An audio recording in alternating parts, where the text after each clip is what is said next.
My name is Emma. I have worked as a private nurse for more than 10 years. I chose this job because I enjoy helping people. A kind word, a warm smile, and gentle care can make a difficult day much easier. But not every patient needs medicine. Sometimes, the deepest pain is hidden inside the heart. About a year ago, I accepted a new job. I became the full-time private nurse for a 70-year-old businessman named Henry Collins. Henry lived in a beautiful mansion on the edge of the city. The house was large and elegant, with colorful flowers, tall trees, and wide windows that filled every room with sunlight. From the outside, everything looked perfect, but after only a few days, I realized that the house was missing something important. It did not feel like a happy home. Henry had suffered a serious stroke the previous year. His left arm was weak, and he could no longer walk without help. Every morning, I arrived at 8 o'clock to help him get ready for the day. I opened the curtains. I helped him sit up. I prepared his breakfast. I checked his blood pressure and gave him his medicine. No matter how difficult the day was, Henry always thanked me. "Good morning, Emma," he would say with a gentle smile. "Thank you for taking such good care of me." He was one of the kindest patients I had ever met. He never complained. He never shouted. Instead, he spent most mornings looking through the window at the quiet garden. Sometimes I wondered what he was thinking. One morning, I finally asked him, "Do you miss working?" I said softly. He smiled without looking away from the window. "A little," he answered.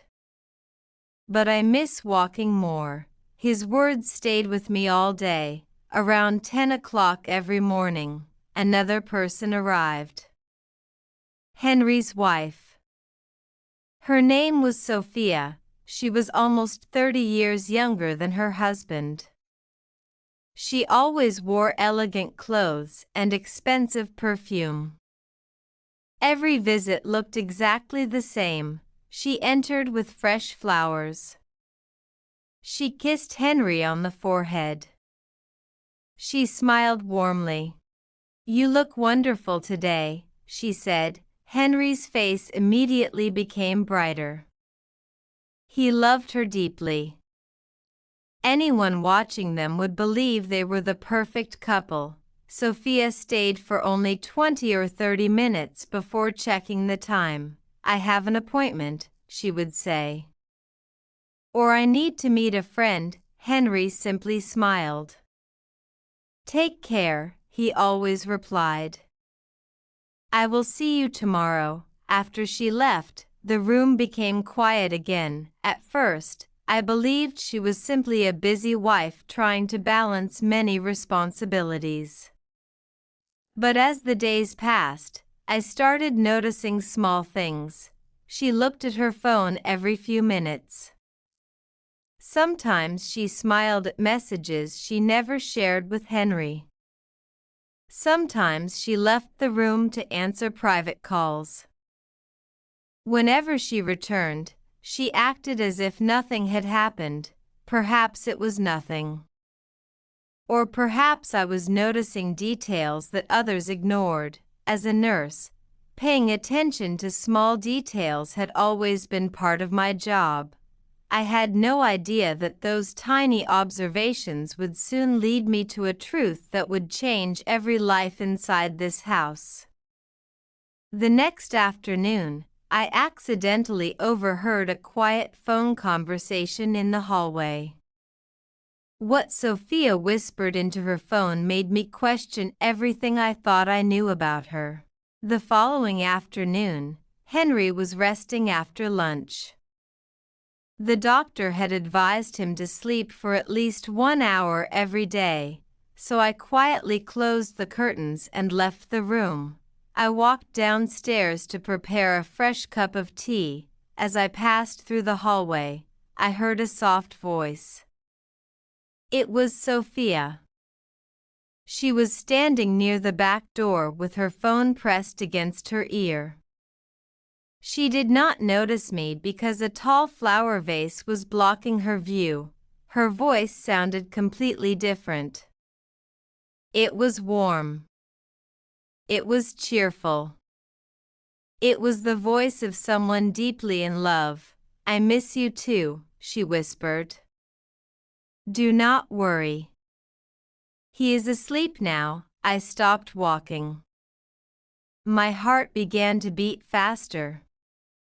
Who was she talking about? She continued speaking. I can leave in a few minutes. Meet me at our usual place. A gentle laugh escaped from her lips. I cannot wait to see you. For a moment, I stood completely still. Was I misunderstanding the conversation? Maybe she was speaking to a family member.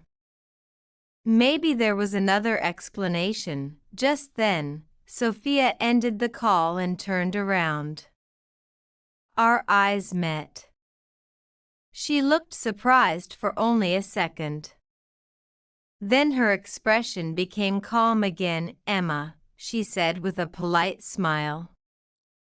How long have you been standing there? I just came to make some tea, I answered honestly. She studied my face carefully, as if trying to read my thoughts. Then she smiled. Good. Please stay close to Henry while I am away.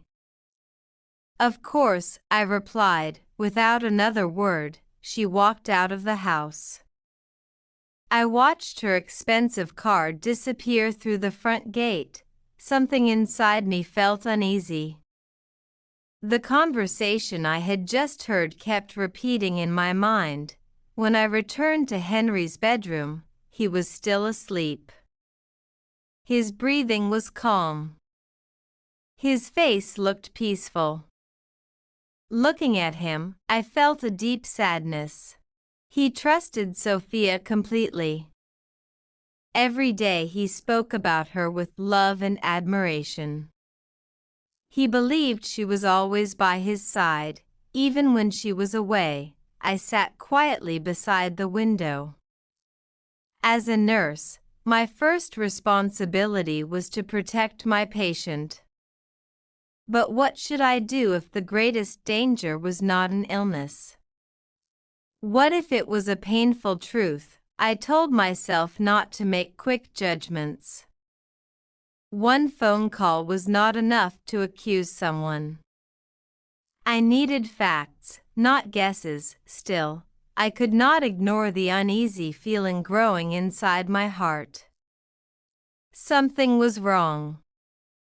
I just did not know how serious it was. 2 evenings later, an unexpected problem with my car forced me to take a different route home. What I saw through the window of a small restaurant would remove every doubt from my mind forever. For the next 2 days, I tried to forget the phone call. I focused on my work. Every morning, I helped Henry get dressed.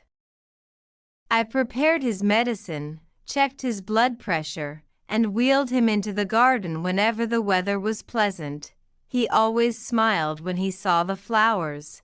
They remind me that life always begins again, he said one morning. I smiled back, but my mind was somewhere else. I kept thinking about Sophia. Maybe I had misunderstood everything. Maybe there was an innocent explanation. I wanted to believe that. Then, on Thursday evening, something unexpected happened. After finishing my shift, I walked to my car. I turned the key. Nothing happened. I tried again. The engine made a strange noise and stopped. I called a mechanic, but he apologized. I cannot come until tomorrow morning. Since it was already getting dark, I decided to take a taxi home. Rain began falling as we drove through the city. The streets were crowded, and traffic moved slowly. Finally, we stopped at a red traffic light. I looked out the window without thinking. Across the street stood a beautiful restaurant. Soft lights glowed inside. Couples were enjoying dinner beside large windows. Then my eyes froze. A familiar white luxury car was parked outside. It belonged to Sophia. My heart started beating faster. I looked toward the restaurant. Near the window sat Sophia. She was wearing a bright red dress. She looked happy. She was laughing. Across from her sat a younger man with dark hair. They were holding hands across the table. For a moment, I hoped I was mistaken. Then the man reached across the table. Sophia leaned toward him. They kissed. It was not a friendly kiss. It was the kiss of two people deeply in love. The traffic light turned green. Our taxi slowly drove away. But the image stayed in my mind. I leaned back in my seat, unable to speak. Now there was no doubt. The phone call. The secret smiles. The sudden appointments. Everything finally made sense. When I reached my apartment, I could not eat dinner. I kept thinking about Henry. At that very moment, he was probably sitting alone in his bedroom, believing his wife was busy with friends or family. He trusted her completely. The truth would break his heart. That night, I barely slept. Again and again, I asked myself the same question. Should I tell him? If I stayed silent, I would be protecting a lie. If I spoke the truth, I might destroy the little happiness he still had. Neither choice felt right. For the first time in my career, I did not know what the right thing to do was. The following morning, as soon as I entered Henry's room, I realized something had changed. He looked at me with quiet, searching eyes. It was almost as if he already knew I was hiding something. Henry asked me one simple question that morning. I tried to avoid answering it, but his next words made it impossible to keep the truth hidden much longer. The next morning, I arrived at Henry's house earlier than usual. I took a deep breath before opening the front door. After what I had seen at the restaurant, nothing felt the same. I prepared Henry's breakfast and carried the tray upstairs. When I entered his room, he smiled kindly. "Good morning, Emma." "Good morning, Henry." I placed the tray on the small table beside his bed. As I checked his blood pressure, he looked at me carefully. "You seem quieter than usual," he said. "Is everything all right?" I forced a small smile. "I am just a little tired," Henry nodded, but I could tell he did not believe me. After breakfast, I helped him into his wheelchair and rolled him toward the garden. The morning air was cool, and birds were singing in the trees. For a few minutes, neither of us spoke. Then Henry broke the silence. "Emma, may I ask you something?" "Of course." He looked at the flowers before speaking. "You spend more time in this house than almost anyone else. Do you think Sophia is happy?" His question caught me by surprise. I felt my heart pound. "Why do you ask that?" I said gently. Henry gave a sad smile. "Because people change." Before my stroke, Sophia laughed more. She talked about our future. Now she always seems to be in a hurry. Sometimes she looks at her phone while I am speaking. When I ask where she has been, her answers are always very short. He sighed softly. Perhaps I am imagining things. I wanted to tell him everything. I wanted to tell him about the phone call, about the restaurant, about the man holding Sophia's hand. But I could not. Not yet. Instead, I answered carefully. Sometimes illness changes the whole family. People become stressed in different ways. Henry nodded slowly. Maybe you are right. A few moments later, Sophia arrived. She walked into the garden wearing sunglasses and carrying fresh white roses. Good morning, she said cheerfully. She kissed Henry on the forehead and smiled at me. For just a second, our eyes met. I wondered if she knew that I had seen her at the restaurant. Her smile remained calm. Nothing in her face showed fear. She acted as though everything was completely normal. Then something unexpected happened. Sophia placed her handbag on the garden table. Her phone vibrated.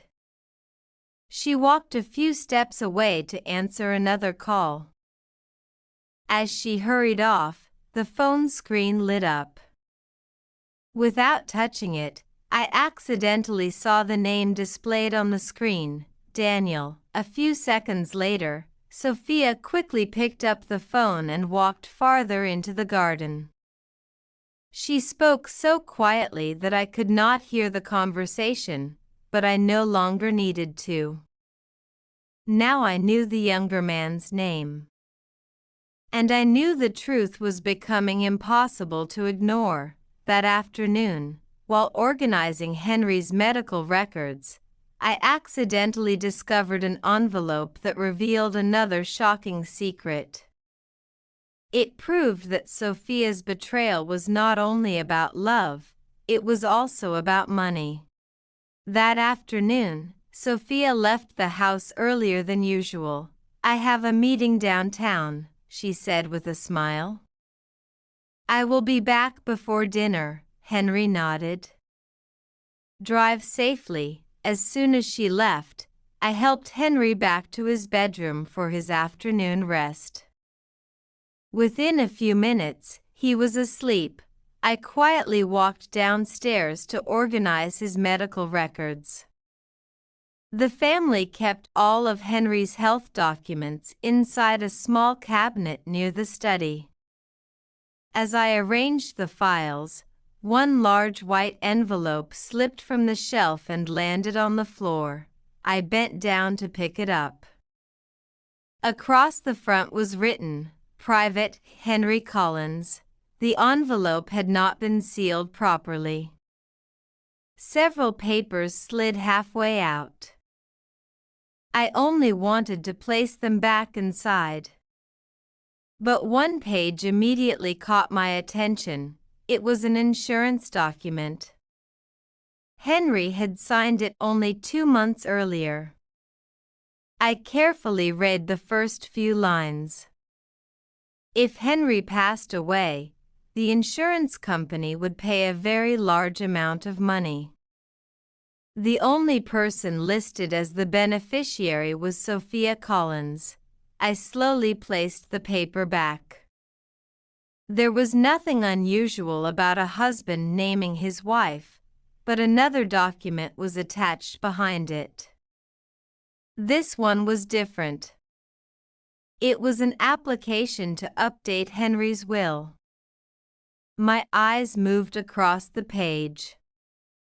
Almost every part of Henry's estate had recently been transferred to Sophia. The mansion, the investment accounts, the vacation house, even several valuable collections. Everything had been changed after Henry became seriously ill. A cold feeling ran through my body. I remembered the late-night phone call, the secret meeting at the restaurant, Daniel's name lighting up her phone. Now another piece of the puzzle appeared. Was Sophia simply being unfaithful? Or was she waiting for something much bigger? Just then, I heard footsteps upstairs. I quickly placed every paper exactly where I had found it and returned the envelope to the cabinet. A few moments later, Henry called my name. Emma. I am coming, I answered. I hurried upstairs. Henry smiled when he saw me. I thought you had gone home. No, I said gently. I was organizing your medical files. He thanked me and asked for a glass of water. As I handed it to him, I looked at his kind face. He trusted everyone around him. He believed his wife loved him. He believed his future was safe. Only I knew how many dangerous secrets were hiding inside his own house. That evening, Sophia returned home carrying another bouquet of flowers. She smiled warmly at Henry, just as she always did. But this time, I noticed something different. She looked at me for a few seconds longer than usual. Her smile slowly faded. It was almost as if she was beginning to wonder whether I knew more than I should. At that moment, I realized something important. I was no longer just a nurse caring for a patient. Without meaning to, I had become part of a much larger story. And I had a feeling that Sophia was about to make the first move. The next morning, Sophia asked me to meet her alone in the garden. What she said during that private conversation made it clear that she no longer trusted me, and she was willing to do whatever it took to protect her secret. The next morning, I arrived at the mansion at my usual time. Everything looked peaceful. The birds were singing. The garden was bright with colorful flowers. But inside the house, I felt a quiet tension. As I prepared Henry's breakfast, Sophia walked into the kitchen. She smiled politely. Emma, could you join me in the garden for a moment? Of course, I replied. I followed her outside. She stopped beside a small stone fountain where no one could hear us. For a few seconds, she remained silent. Then she looked directly into my eyes. You have been watching me lately, she said calmly. I have noticed. I stayed quiet. I do not know what you think you have seen, she continued, but I hope you understand that my private life is none of your business. I am here to care for Henry, I answered. That is exactly what worries me, Sophia replied. She folded her arms. Henry trusts you. He listens to you. I would hate for anyone to fill his mind with misunderstandings. Her words were polite, but the warning was clear. I took a slow breath. I have never lied to Henry. For the first time, her smile disappeared. Good, she said. Then let us keep it that way. Without another word, she walked back into the house. I remained in the garden for a few moments. Deep inside, I knew she suspected something. She was trying to protect her secret. Later that afternoon, Henry asked me to help him organize some old family photographs. We sat together in the living room. He smiled as he looked at pictures taken many years earlier. This was our first vacation together, he said, pointing to one photograph.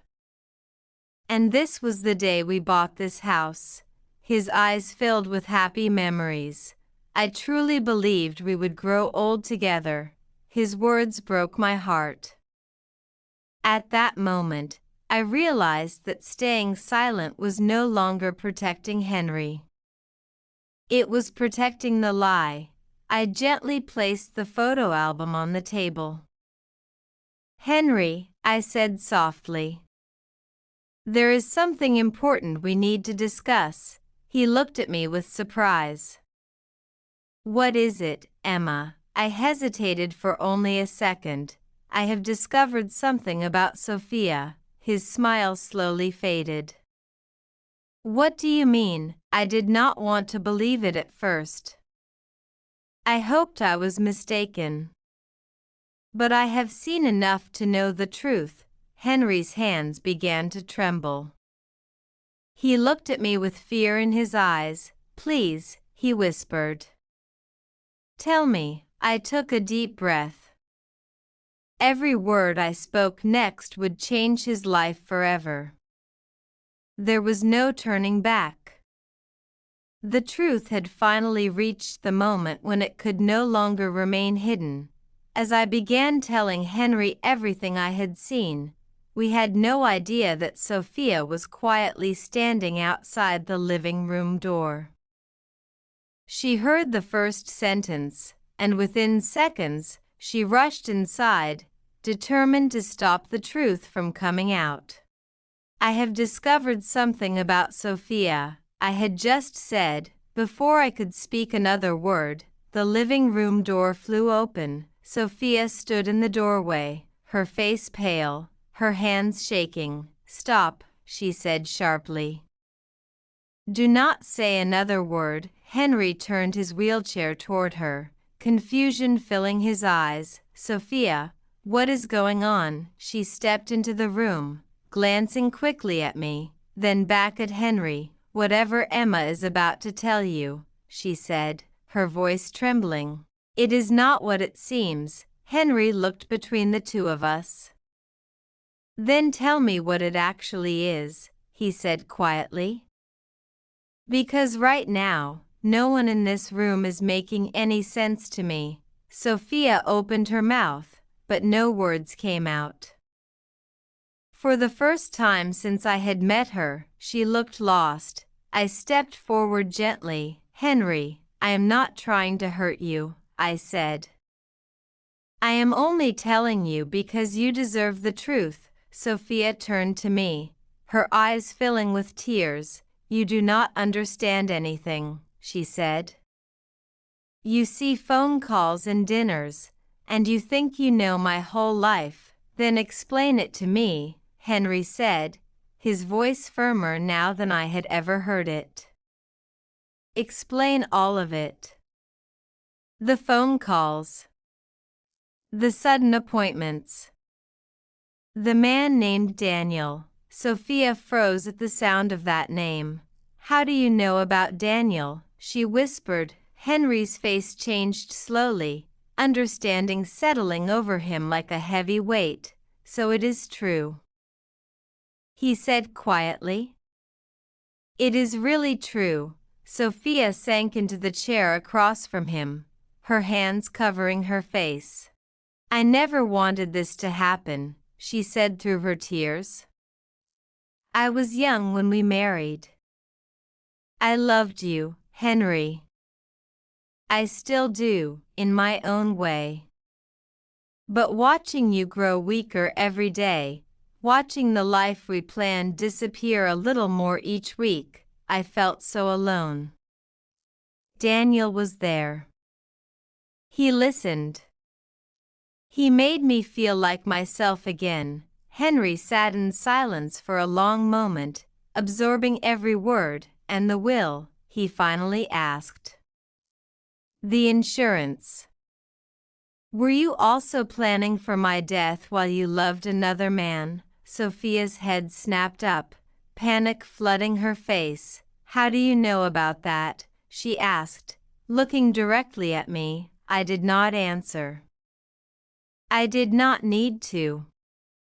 My silence was answer enough. Henry closed his eyes. When he opened them again, something inside him had changed.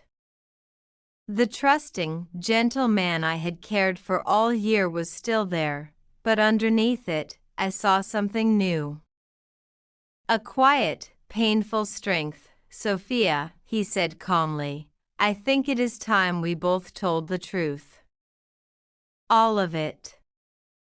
Starting tonight, Sophia begged him not to call his lawyer that night. But Henry had already made up his mind. What happened over the following week would decide who truly kept this house, this family, and this fortune.